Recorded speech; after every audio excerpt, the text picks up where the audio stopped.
Hello and welcome to Big Orbit's Cardfight Vanguard weekly update. My name is James and I will be going through the new cards shown throughout the past 7 days. It turns out there were more monthly Bushiroad reveals last week, but the pictures and translations arrived a little bit too late. As there are a lot, I'll just be going through the more interesting or useful cards. First up is Grand Blue's handsome guy Jean Mario. He has Hollow. When this unit is placed on rearguard circle from your drop zone, till the end of turn this unit gets plus 3000 power, and if its attack hits you countercharge 1 and soul charge 1. Then if he's Hollow, he also gains another plus 3000 power. This is slightly less powerful than Negro Rook, but does have the added on hit skill, which would be very useful for Grand Blue. Next is Knight of Daybreak Pulsar for Gold Paladin. With his auto generation break 1 skill, with Unite on the rearguard circle, he gains plus 2000 power and gives plus 2000 power to a unit in the same column when another unit is placed on rearguard circle. He'll only start gaining power from the second call onwards due to Unite, but once he starts, then your field is going to get very big very quickly. Novelty Introductor is a grade 1 for Pale Moon. He only has 6000 power, but he can cash himself in to get something stronger. On rearguard circle at the beginning of your main phase, you can put this unit into your soul to Magia out a grade 2. This is really good because it doesn't have generation break, so you can use it early on, and you can also, if you want to save on counter blasts, then you can easily get some units that will be able to hit the Vanguard out from the soul without having to pay anything other than putting novelty into the soul. Another 6000 power grade 1 is Skeleton Shock Troops for Grand Blue. He has a Hollow, and if he's hollowed on rearguard circle, it gets, when this unit is placed in your drop zone from rearguard circle, bind this unit face up. Then from bind zone, at the beginning of your guard step, you can put this unit into the guardian circle. This helps Grand Blue against the big problem they have against Narukami's drop zone binds, and you can keep on doing it over and over thanks to bringing him back from the drop zone onto the field after you've already guarded with him. A new grade 3 for Royal Paladin is Accomplished Knight Fulgenius. On the Vanguard circle, he has Generation Break 1 and Brave, where he will gain plus 5000 power for each of your grade 2 rearguards. He also has the second ability for when he is placed on Vanguard circle to discard 1 card from your hand to Superior Call a grade 2 from the deck to rearguard circle. Then if this unit has Brave, put that unit into your hand at the end of the turn.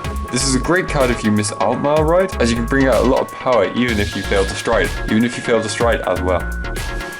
For Near Nectar, there are 2 good cards that work together.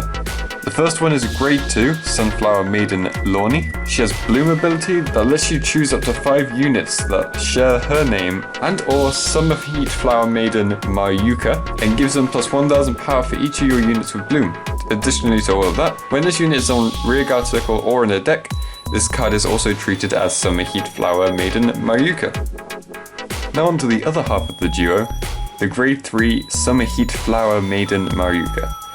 For once per turn, Generation Break 1 on Vanguard circle, when one of your rear guards with the Bloom ability is chosen by the effects of one of your opponent's cards, you can Soul Blast 1 to draw a card. And on Vanguard circle or rearguard circle, she also has the Bloom ability, where one of your other copies of her is placed on rearguard circle, you can choose another of your units, and that gains plus 3000 power. If that unit is named Sunflower Maiden Lorny, it also gets, when this unit's attack hits the Vanguard, draw a card and soul charge 1.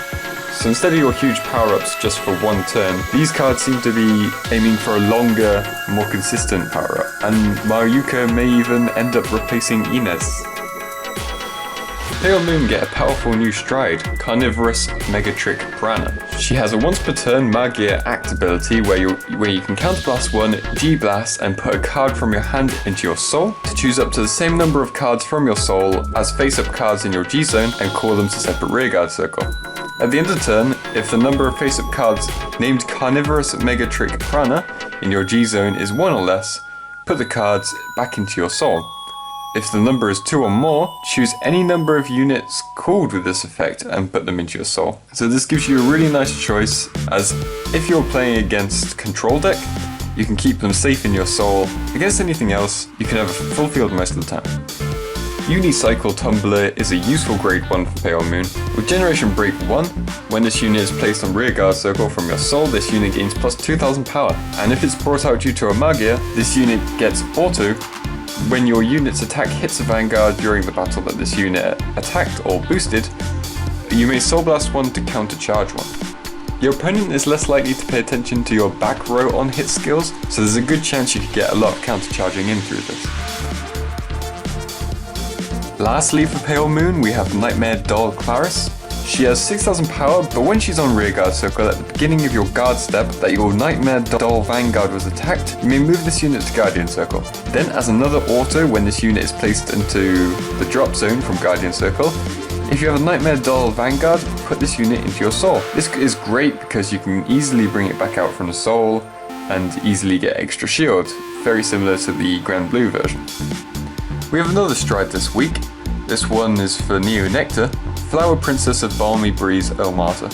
As an act once per turn with Generation Break 2, Counterblast 1 and a G Persona Blast, you can choose one of your units. If that unit is in bloom, you draw a card, choose up to 6 of your units with the same name as the chosen unit, and they get, on Vanguard Circle or Rearguard Circle, when this unit's attack hits, draw a card. And if you have 3 or more units with bloom, this unit gets a critical. For when you're pulling off a big Katrina turn, when your columns are over 40,000 power and stuff like that. Basically getting a lot of cards in your hand as well as being very offensive at the same time. And lastly we have Royal Paladins Vividness, Sacred Staff and Dragius. If the number of grade 2 rearguards you have is 2 or more, this unit gains plus 10,000 power. This is mostly good for outmile decks, but you will be able to make use of it in Seekers, Jewel Knights and Blasters. Sanctuary Guard have the least use for this, but they're more about brute force anyway.